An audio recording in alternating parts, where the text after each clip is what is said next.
structured, local currency denominated. So that way, if somebody is lending to a project for 30 years, it is better to lend in Kenya shillings, as an example, if the project is in Kenya, than to do it in USD, because in 30 years, the fluctuation over time can make such a project very expensive.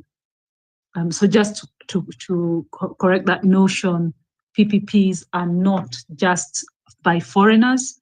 The developers are both local and foreign. And in fact, one of the things that the Treasury PPP Directorate is doing now is increasing awareness sessions so that people really understand what PPPs are and how they can participate in the PPPs, because a lot of what we're hearing in the public space, unfortunately, is being driven by people that don't have a very good understanding of what PPPs are and how they work. And there's a lot of misinformation and a lot of politics surrounding some of these projects. And we're not doing ourselves any favors, because if we frustrate government in unlocking this form of financing for projects, they will not be able to do as many projects. And in fact, we are going to send shivers in the investor space, because no investor will want to put their money in an economy that is politically volatile. So there's a lot to be done. Of course, some of the projects that are coming to fore, maybe they're being rushed.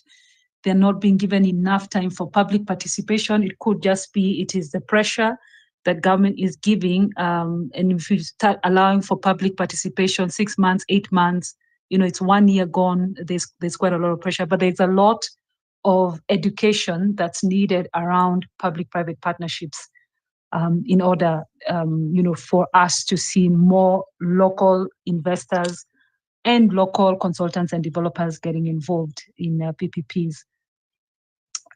So I think that was what I picked on PPPs, but I picked a few, just if I may, can just put in my 2 cents on, some of the pain is there. Of course, everybody is feeling the pressure, but I think the reason why the economic recovery is not being felt at the ground yet is because it's a macro level type of recession. It's not just happening in Kenya.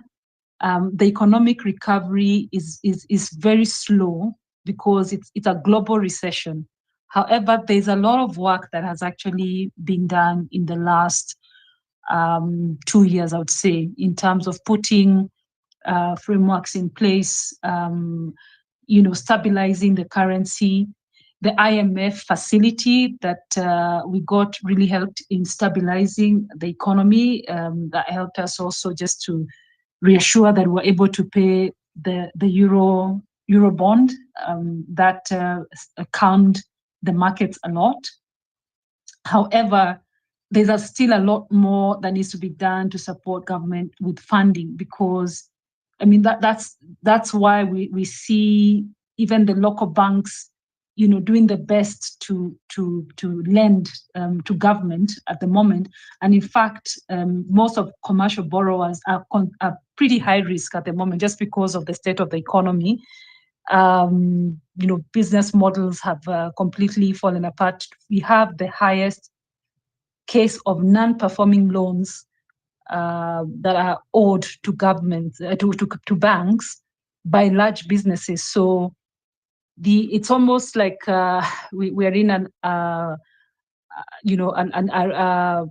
if you look at the hospital, the triage, they look at who's the worst patient. The worst patient that needs to be attended to right now is government, because once government is funded, they'll be able to fund the recurring expenditure.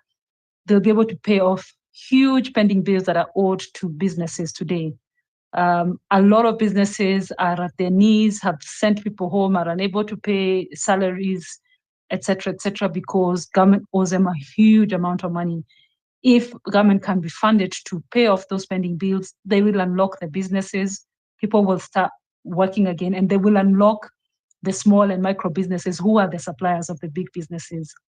And government, of course, collecting, being able to, once people start working again, they'll be able to collect taxes, service the debts. So it's really a recovery. But on the other hand, the government, ministries, departments, agencies need to be more efficient to conserve the funds that are allocated to them, so that they can peel off the pressure.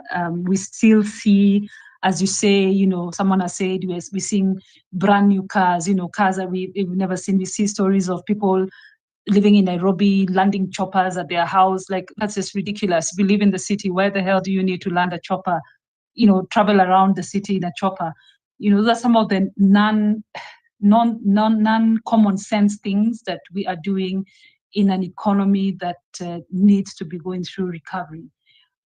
So with time, government will reduce the local borrowing and leave the cash for the businesses.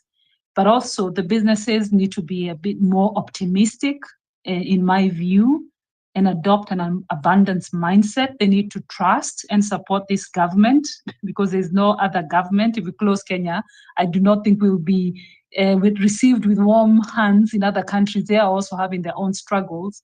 So we can help ourselves by helping our own government. I think people need to stop laying off in abandon. They should sacrifice their profits in the short term. You rather keep somebody on half pay or quarter pay than let them go completely. And we all kind of ride this way, because in the long term, things are going to turn around. There's a lot that has been done. Yes, it's not being felt at the ground level, but we will see that a lot of this, the structures that have been put in place are going to come around. I can tell, even as a business person, last year there was zero movement. Literally, you could see there was no purchase. Even the clients that we had before, who were ordering services, were not ordering services. But we have seen in 2024 there's been recovery. It's not what we experienced in 2023. So I'll leave it there, Ken, and allow my fellow colleagues to also respond. Thank you. Thank you, Rose. Diana, if you could, there's a lot of issues that have come up. If you could take it over from here. Thank you. I'll start off with the issue of debt and what can be done to restructure it. Definitely, this is one of the areas that we should look into. Yesterday, Treasury did launch a report of their debt status. They have been developing these reports, but staying with them. So yesterday was one of the events where they decided to share it with the public, and it was critiqued very well by both the Controller of Budget and the Auditor General. And for the record, the Auditor General is for the first time conducting a significant forensic audit into public debt, how it is utilized, including the issues of legality, where most of our public debt then is used for, what is this called? Not for development, for consumption, budget consumption and budget support, which ordinarily shouldn't be the case when we are borrowing. While the Controller of Budget said it's a good indication, but ultimately, until we are able to address the issue of commitment fees, interest rates, and general expenditure, and the use of supplementary budgets by government to abuse and misappropriate funds, we will continue sinking deeper into the debt hole. For me, that particular process was an eye-opener, because the government acknowledged that in the medium term, the next 5 years, we will not be able to work within what Parliament had set as the debt anchor, 55%. This year, we are at about 60, 65, 67. Previously, the debt has even been higher. And remember, there was a rebasing of the economy. So we now have new matrices for GDP. But definitely in the next 5 years, our debt is going to be significant. Part of the restructuring that is happening is mainly around domestic debt. Nearly half of our debt, 47%, is domestic. And this is mainly treasury bills and bonds. In 2022, the bulk of our borrowing was treasury bills that were maturing in 1 year. So government was under daily pressure to repay. Part of the restructuring that has happened is that is going to be restructured into 5-year bonds and 10-year bonds. That's a step in the right direction. But the bottom line is what has been raised. Until the expenditure is right, it doesn't matter that people give you the grace period of 5 years, of 10 years, of 20 years. If that money is not used properly, at the point of paying, it will remain very, very, very painful for the citizens.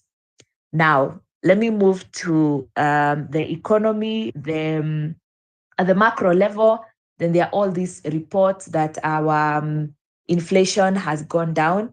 The interest rates, as was reported last month, have improved significantly. I don't think unemployment per se has gone down because the World Bank indicates that it has gone up to 5.7. Kenya National Bureau of Statistics indicates that our unemployment rate is currently at 5.6, above the global world unemployment rate, which is at 5.2. So people are still struggling with employment. So households continue to struggle in that sense. Now, the macroeconomics in this country have affected us significantly, because how individuals, households, businesses make their decisions, we wish we could run away from the government, but we can't. When government takes the right decision, the impact is felt across all households. We keep referencing the Kibaki presidency and the steps that were taken towards that particular recovery. And we even managed to measure things that Kenyans were generally happy, that your 50 bob could buy something. At the macro level, as a result of poor borrowing and stealing by government officials, there's no money for anyone else to borrow. We must always remember, currently government is celebrating to 15%, headed to 13%. That is for treasury bills and bonds. Government is borrowing at that rate. A Mboga who has no title deed, no payslip, no logbook will borrow at double that particular rate. Where will they buy the goods that they're supposed to start a business with? When they sell, what is this profit margin that they would possibly attract to continue sustaining them? So they set themselves up into a natural debt trap, a form of misery where you're mocked for your inability to do business, yet a significant contribution is how government conducts its own business. So that is one of the areas that must shift. And whereas we've always been worried about borrowing externally because of the exchange rate, increasingly we find most of our foreign loans come at very, very low interest rates, and they were much lower. The other thing that was concerning was that government is now moving more to multilateral credit. That's IMF, World Bank, and the International Finance Corporation, as opposed to, say, government to government. Bilaterals and multilaterals offer very low loans. And then there's the commercial loans. There's a lot of reliance on domestic and international commercial loan. Ken, you asked what happened that we were able to redeem our Eurobond. We floated another Eurobond. We were able to say we want very little. It became oversubscribed, and we were all very, very happy, but it came at a very, very high interest rate. It is unlikely, it will take us a number of years before we can lower that. And by taking that particular Eurobond at an interest rate that is almost at 10%. What happens by the time we get to maturity, because of the global factors that influence markets and so on, economic growth, and the interest increases significantly. The Eurobond that we were paying using this particular Eurobond that was floated in March was borrowed at merely 5%. So that's the same thing that we are likely to see moving forward. Now, once we make all these good decisions of government is the biggest consumer of goods and the biggest supplier of services. When there is theft of money, and that money is passed through airports outside the country, there's no money in circulation. We may actually benefit if the thieves of public money at least invested here locally, here in Kenya. That is part of why there is no money in this country. As we fix this, there are people who are daily shipping out proceeds of economic crimes out of this country and not investing. And when they invest here, it is not in industries that will create employment. No, they will just build mansions in different counties, and where possible, they will also get a foreign contractor who is also constructing other things. So the cost of stealing is high enough. Stealing is bad enough. Let's start there. But stealing and taking the money out of the country is even worse, because then there's just no money in circulation. So as we address inflation rate, unemployment rate, the monetary policy, and so on, we must ensure that there is greater investment at the local level. Right now, Treasury has rolled out a number of processes to try and make tax administration easier to collect more revenue. But I hope, as based on the call that was made for economic governance reforms, we will see mechanisms that deter government from borrowing from our banks, from our SACCOs. You know, all our pension is with government in treasury bills, yet the same government has not transmitted the money that has been paid for different statutory deductions, NHIF, NSSF, and so on, back. So our pensioners are, so you have pending bills in the form of, one, pending bills to suppliers, but two, pending bills to employees of government, because they have been deducted, but the same has not come back to them. At the very basic level, a central bank works on the macro economic policies, it must also look into how it influences the micro, how we are able to invest our money, earn some interest while at it, and that we are able to finance local governments. The current models that we have for supporting emerging businesses are not practical. One, the compliance requirements are ridiculous. I don't know who told the people who work on fiscal policies and investment policies, look at everything. Hustler, Women Enterprise Fund, you must come together as a group of youth. I think that is why men never go there. 30 of you or 40, you register, and then you're given your first loan of 100,000 or 500,000. So that you buy what? You buy a knife and vegetables and a sack to start cutting. Then you have to meet every week 10 times, several hours to agree on, Ken Mijungu, have you given us your 5,000? That is not, those are not the policies that will create employment. And look at our youth. We have a high unemployment rate and a very high literacy rate. Kenyans are brilliant.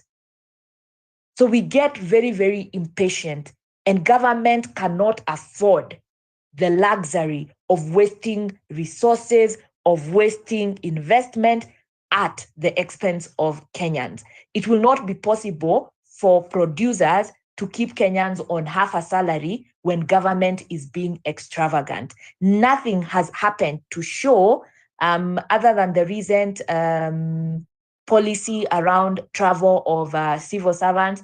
All those advisors are still there. When we have institutions that can offer concrete advice and that we can hold to account when they offer irregular advice, what are they still doing there? Why haven't we seen the human rights audit happen already? Why are we seeing a strong policy of IMAs and things that are coming into the country being audited and subjected to taxation, whereas we are not seeing DCI and EACC and FATF and all these institutions that are concerned with money laundering and theft of our money, manning our airports and working with other people to ensure that government officials are not stashing money outside this country? Until we address theft, wastage, and policies that benefit the political elite and neglect everybody else, we will be doing nothing. And even if we collect revenue of 4 trillion or 5 trillion, if we are still doing all this, businesses will continue to suffer, more businesses will continue to shut down, and people are just making a very logical decision. Everybody in government, including those who are appointed and reappointed recently, they are growing. Their incomes, their wealth are growing.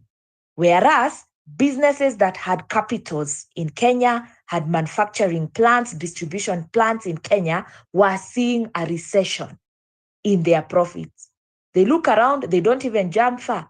They just cross the border, a few trucks, pay the levies across Tanzania, Rwanda, they go to Southern Africa, even West Africa. For the first time, we are not able to compete with them. Government is the one that is daily bleeding its citizen, and that rethink is strictly around how we address our expenditure and our planning. If we get into PPPs genuinely for PPPs and negotiate with the Kenyan interests at heart, with foreign or domestic investors, we will get value for our money, we will get a good return on investment. But if we continue negotiating as avenues for a few people to accumulate more wealth at the expense of the Kenyan people, luckily, whether it is the prophets who have spoken or whoever, they can see through it. It will not be successful. I dare say, even by the away from economists, even our own ancestors, our gods, and other people have cast such processes. They'll continue being exposed. They won't go very far because we must recover, starting with the microeconomy. Hey, well said. Thank you. I have some reflections on what you have said. For example, I know our national reserve has grown from 2 billion to over 10 billion US dollars. I wonder what that national reserve could do to make it useful to us. Last week, CS Mbadi said something very interesting. When he was complaining about IMF and the borrowing and being paraded in the corridor and having some pride, he said they were lining up to borrow 78 million. He made it so simple. He said, if only we could stop what is getting lost in this country by half. So those who are stealing the 2 billion a day could only steal 1 billion. In a year, we'll have 365. More significant than even the amount of money that we are borrowing from the Bretton Woods institutions. And I agree with that reflection. Also, the reflection that I'd want going forward that we could also have at the back of our mind, because we need to close. It's a Saturday, we can't retain people, and the more we stay here, the more people join. So we really need to go away to allow people to rest. Is the National Reserve, which I know Rose came as a result of also floating the Eurobond to pay the old Eurobond, and as a result, we even managed to stabilize our currency because there was so much dollars in supply. But before I end the show or the space, I'd bring two speakers. Data activist has been very instrumental for my Sunday show in terms of data. I see he's logged in and requested for the mic. And I think Linus Gerald, if you spoke, don't speak. But if you didn't speak, I'll also give you a minute. So, data activists, if you could just bring us a perspective, then we will go to Jackton, then we go to Rose to close her closing remarks. Then I'll go to Diana, who's my co-host today, also guest, to close. So, data activists. Then we go to Linus, which I think you have spoken. Then we go to Jackson. Then we go to Rose to close for us. Then Diana can bring the house down. So let's begin with data activists.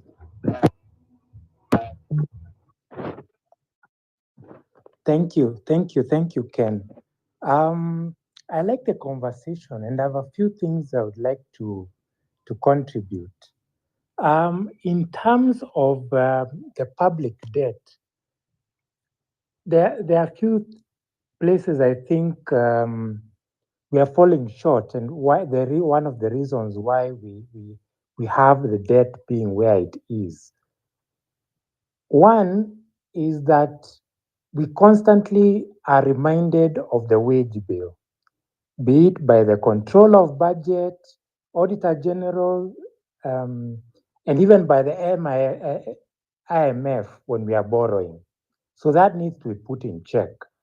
But also, something that I don't hear mentioned a lot is in terms of the numbers, when the country's revenue collection has grown, let's say by 2%, for example, you find also the growth in public debt may grow by 1.5%, which means in essence, we only have 0.5% growth.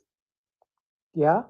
So when we just look at one figure and say we have grown by so much, are we looking at how much the public debt has also grown so that we can do that comparative analysis? Yeah, and get to know what is really the true growth of the economy. Then another thing is after raising the the GDP, the public debt to GDP figure to 55%. As of 2022, it was at 67%. I think currently it should be either at 69% or even 70, which makes it very difficult for government to operate because since 1982, the government revenue has been between 16 and 18%. It doesn't grow past that. There needs to be mechanisms of spurring that growth. And I think with the kind of taxation measures in place, that will not spur growth. In fact, the growth is going to recede, it's going to reduce. Yeah. So how do we increase that revenue aspect?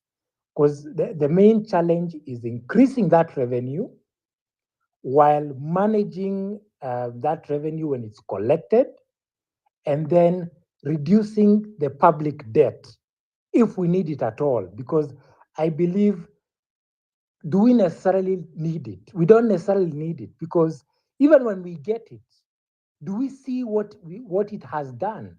I mean, it's a colossal amount of money that we get.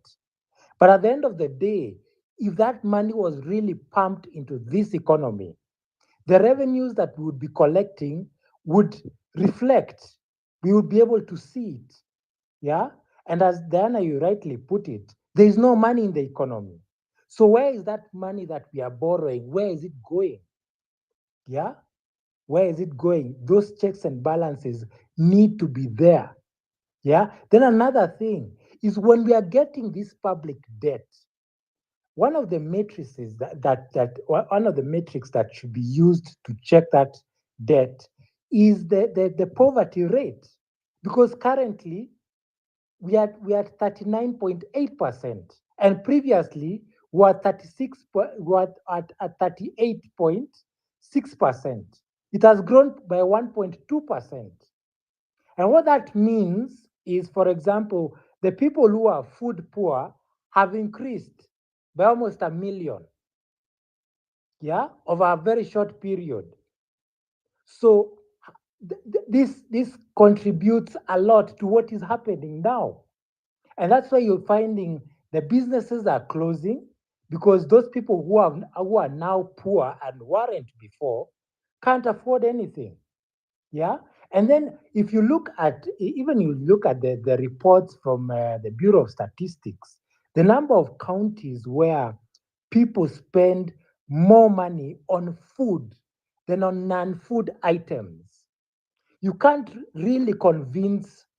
Personally, I am not convinced that this inflation rate that is so low has affected Kenyans, because the food inflation is still high. Yeah. And so is the fuel inflation. So, to be honest, it is at 2.7%, but Kenyans are not feeling it. Because if they were, there would be more people spending money on non-food items than on food items. Yeah. So yeah, that's my submission for now, and that's my current take on the current economy and public debt. Thank you, Ken. Very useful in terms Always of very data. useful in terms of Yeah, data. but We hear you, but because I'm more have you worried considered, because I'm more that we worried could get to a place of that we could get to a place of deflation, deflation, not even inflation, but that's a story for another day. Jackson, you could just Jackton, you could just weigh in, then we allow Rose to close for us, then we go to Diana to close for us. Thanks, Ken. Sorry, I was voice a bit, but maybe just get in a little bit, then of course we pass it over for close up. There are things that are coming out, and by the way, I really thank Diana for dissecting all the major areas as to why we are where we are as a country, as to why our economy is not growing but slowing down in terms of strength. One thing that is coming out clear, and this is very practical to most Kenyans, the four factors that we are talking about on the four factors of economic growth that can spur economic growth are actually in their weakest links. When you talk of the agriculture, as the same way what Diana was saying, and this I said before, that if you look at the fiscal policies that the government currently has put in place to support, for example, agriculture, you will notice there are very many loopholes, including even on fertilizers distributions, as well as a range of so many factors of food production. And someone has just said that we have a lot of and this is something that is common. You can even see in the market, the cost of food has increased, and that simply means that the production has reduced, and factors surrounding it are because of some of the policies that the government has created. The other issue is on. I just wanted to say something on the issue of what Diana was saying before. We know that this country is not poor. For some of you, I think, Ken, you're ahead of me by some few years, but some of you were here during during Kibaki's time, when Kibaki was taking power in 2002. Remember, this country was around 700 million, was 700 million rich, if you can remember. And what Kibaki did, he did not actually go direct to change the fiscal policies during that time, and of course also convert everything upside down that the former regime was actually implementing, and turn them. Now, what happened with Ruto, President Ruto, when he came into power, he literally didn't do a proper transition procedure for some of these things that are affecting Kenyans now. For example, he came in and we had hustler funds in a record of almost 3 months. Already we had a hustler fund. Part of that money was supporting Linda Mama and a range of areas. It was plucked from different areas that the previous government was having. What did that mean? That sharp change in economic policy eventually has a sharp negative effect on production, distribution, supplies, expenditures, name it, all realms of economic growth. That said, you will come then to notice that corruption also set in here. That much of the funds that actually our government has been able to borrow, you can literally, and so many economists and so many financial experts have come on board and said that no, we are literally borrowing. Fine, no problem. Why are we borrowing? Do we borrow to take care of current recurrent expenditures, or do we borrow for development? You know, and then there is also an issue of the procurement aspects. Today, you have seen Sudi saying that there are so many problems with procurement officers in different ministries. That also is here. So it is our whole process, our whole sickness that that does not just it is not just caused, by common Kenyan, but rather how the national government restructure its operations based on curbing corruption cases, and of course spending of what is actually coming into the country, either as loan or even in the local market as loans. The biggest problem, finally, as I complete, from what I've noticed, is that we really borrow a lot, but little goes into our production and different sectors of economy. But even as it goes there, it gets looted. So what again remains to do the project remains very little, that even the estimated budget for certain projects cannot be met. It means the projects will not end at the end of the day. The money has been looted, and there is nothing that goes back to the common wananchi in terms of employment, in terms of exchange of commodities and products, in terms of selling and buying. That has really affected our country. And part of the reason why we are here where we are is that a lot of money has been borrowed, but actually that money don't find itself into the real allocated areas where it's supposed to actually perform its duty. And eventually what happens is that there will be no employment, because anyway, when projects fail, there is no employment, and the money has been looted. Worst of it all, that again is also happening, is this money is again looted, but again it doesn't get itself back to the economy. It goes outside. So all these compounded in one basket, eventually we are where we are. The economy is not growing, and many Kenyans are asking themselves, why is the economy not growing? Reason one, we spend a lot in terms of we borrow, but it does not go to the economy. But even if it does not go back to the economy in terms of development, it's again find itself through looting, and what is looted again leaves the country. And you talk of again of the procurement procedures and policies are also damned bad.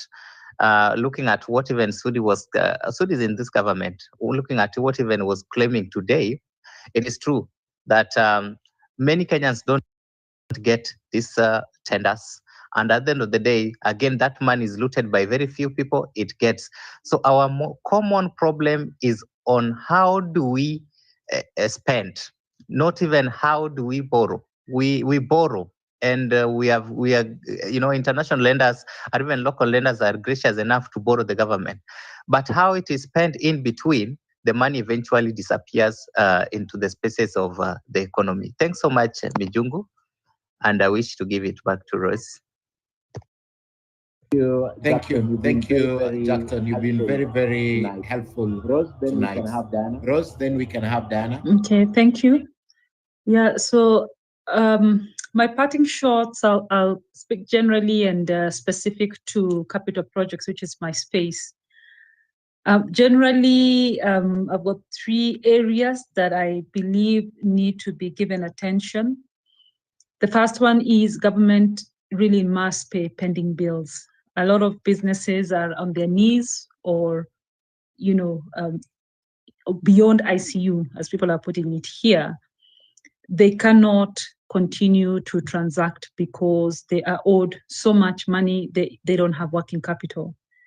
Just releasing even half of the huge pending bill that government owes to a lot of these enterprises is going to have a very big impact on the economy in terms of returning jobs and getting that productivity back. The other one is really a matter of culture. And I think as Kenyans, we've now become desensitized and normalized corruption. I mean, if we look back when Uhuru was asked what he's doing about corruption, and he said, "Nataka nifanye nini jameni," that just sent a signal that, okay, the looters have their way, and the rest of us have no choice but to accept that is the way. And it has become really, really bad. We are not seeing our institutions like the anti-corruption and the prosecution of looting of public resources is not happening. And unless we do that, we all laud Kibaki as one of our greatest leaders. And it's because he came in at a point when, the country had been looted beyond, we had serious fiscal issues. So he moved very fast with putting in place recovery committees and got very serious about corruption. We need to do that. We should not normalize it and accept it and say, even if they're stealing, let them not send the money out. They're sending the money out because they are avoiding being caught. We shouldn't even be talking about let them steal and bring the money back. Stealing should simply just become an outlawed cultural practice. We need to bring back the sanity, and we as Kenyans need to stop admiring and normalizing looting and the proceeds of looting. We need to stop normalizing and admiring these cars and the choppers and all this ridiculous lifestyle in an economy where more than 90% of people are poor. We need to bring back those good values that are going to really help our current economy and the generations to come. So on to projects and PPPs and capital projects. The first thing I would say is that capital projects by nature are a big source of fiscal risk. I have talked about these projects where we have started paying debt. We're repaying debt on projects that are incomplete. That already is a problem. We need to be careful about prioritizing and developing the right projects and avoid white elephants. And to get better at that, we must build knowledge and capacity for how to develop projects. Project management as a discipline is in a practice and a knowledge area is very key. It's required across the board, whether it's the government agencies that are developing the projects or the consultants and contractors themselves.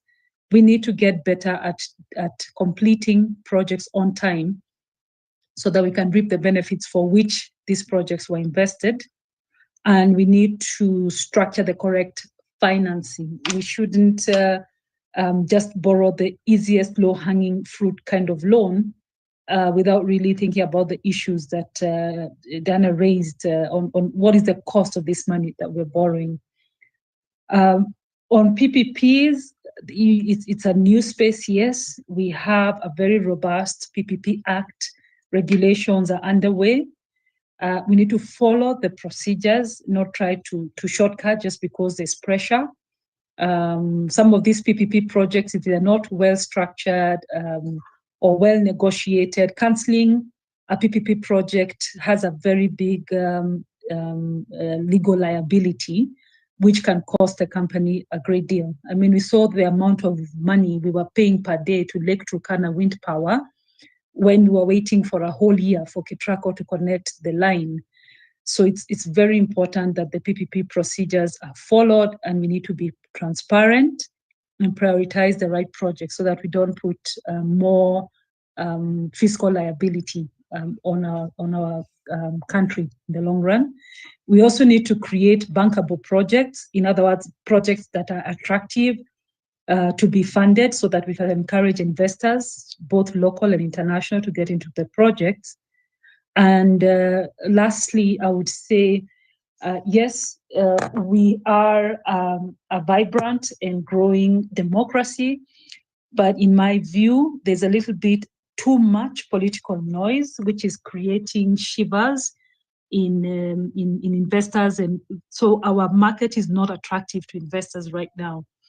I'll compare to a lot trooping to Tanzania. Well, I do not know how much of a freedom, political freedom or the democratic freedom there is in that economy. But truth be told, a lot of investors who should be investing here are preferring to go to Tanzania or other less politically noisy. So as we balance our political and democratic aspirations, let's also be a little selfish and cushion our country so that we can attract those investors that will come and help us unlock the economy. Yeah, so those are my parting shots. Thank you very much for the privilege to speak on this space, Ken. Back to you.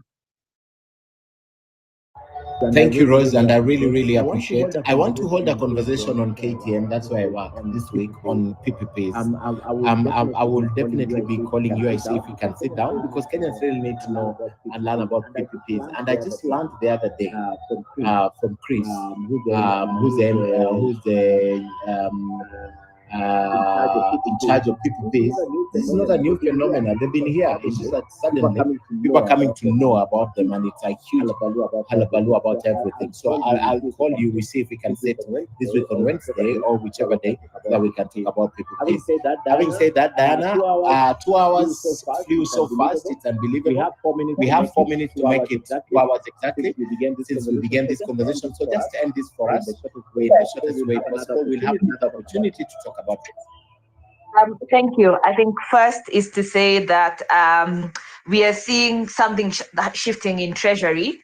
And for me, what has shifted is Treasury accepting to be vulnerable.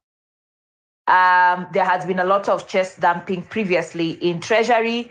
They presented to us their economic theories, their economic perspectives as perfect. They were not to be questioned. There was nothing wrong with debt. The taxation was correct. The PPPs were correct. The interest rates were correct. Nothing to pick or learn. But in the past few months, we've seen a certain level of vulnerability, and mine is to call on Treasury and all other actors, CBK and Parliament, to use that vulnerability for the Kenyan good. When I see the political class, including the economic advisor, remind us that the 2 billion we are paying in domestic interest to Treasury bills and bonds owned to Kenyans and largely the political class is unacceptable, is a step in the right direction. When we start speaking about the fact that our public finance management has significant gaps, and we see our government even make a request to the IMF for a governance diagnostic, even as they receive this particular tranche, we see that as a step in the right direction. We hope that that will not be mere cosmetic play, because, like I have said, Kenyans are woke and we are watching. We know we are responsible for creating that particular vulnerability, but it is for the good of this nation. That whoever takes over from CS Badi will continue this and Kenyans will continue to be listened to. Rose, I want to assure you, what you're referring to as political noise and democracy, which you have highlighted for the case of Tanzania, is something that Kenyans must guard with their soul, their sweat, and their blood. Because any oppressive government, it doesn't matter how much money you have, if you're not in a proper democracy, that government dictates how you use that particular money. It gets that low and painful. And I want to remind Kenyans, please do not be worried that the fact that we are speaking up, we have greater democratic and civic freedom than our neighbors. We are not yet at the very highest of ideals. Countries that have greater democracies, particularly in the West, we have colleagues in South America, your Argentina, and so on. America, they have very, very high democratic ideals. And those are opportunities for economic growth. It may feel more expensive that we have to negotiate with investors who are worried about the political economy and the political environment. The political environment is not bad because Kenyans speak up. It is bad because certain people are not transparent and accountable enough. When they are not accountable and transparent enough, the ultimate burden lies on the Kenyan taxpayers, the Kenyan child who is being born now and who will be responsible for paying back that private capital, that debt that has been invested 30 years down the line. We owe it to them.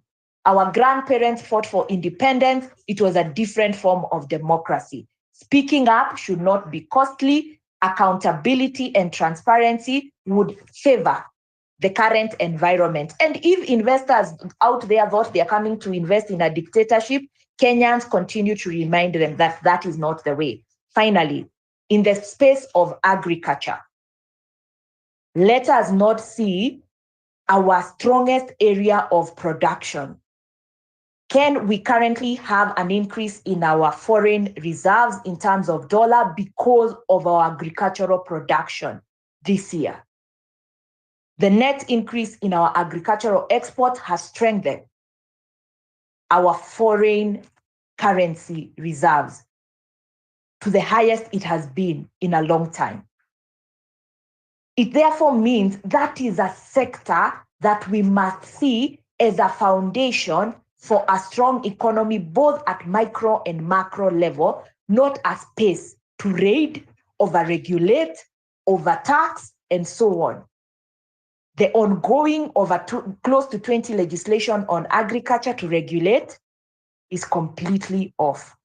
I was raised by an agricultural extension officer. We made profit because we used to plant in between the maize and the beans. There were potatoes in there. The next place had napier grass. That was the size of our land. We were productive. Now you want to regulate and do what? We do not own ranches. Please preserve and save our agricultural economy. Thank you very, very much. Kenyans, have a great and thoughtful. Thank you, Diana. Thank you, Diana. Thank you so much for your participation tonight.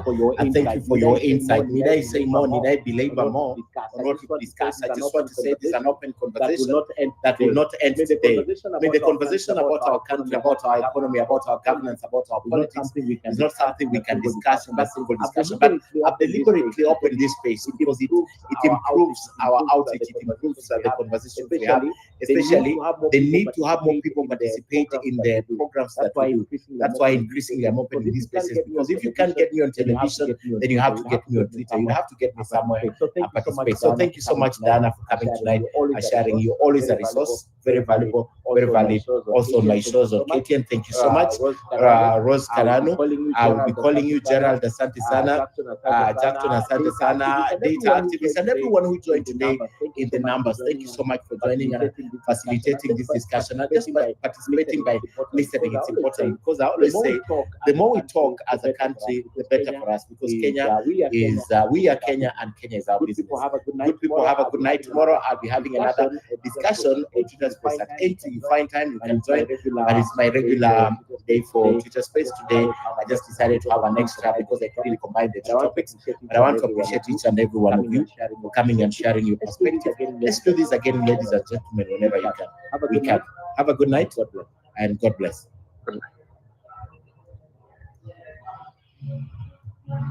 Thank you and God bless you. Thank you. Thank you.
Very fine. Sasa Umepotelea unaona wapi? hivi, mi bado niko. What I wanted to tell you is this. Unaweza kupata the short term gains na ukitaka kuipata you get the money, kwa sababu hii ndio shida tuko nayo, like is money. And Ongea kwa nguvu please. yeah, it's about, some people are just about money, but then kuna wengi wetu that we think about values, na sisi ndio tumewasupport. Tumekuwa wazee hapa tunaangalia, and then we joined you in the demonstrations, and then we even paid our own money. Kwa hivyo Bogwa, where are you coming from? Just a minute, where are you coming from? where am I coming from?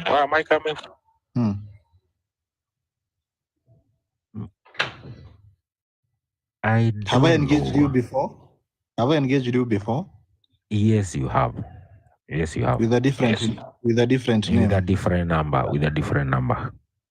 Different account. So why should I trust you? And umekuja hapa na nini? You lied to us last time at ulikuwa na sisi kwa maandamano. I can't trust you. Well, if you don't trust me, it's okay.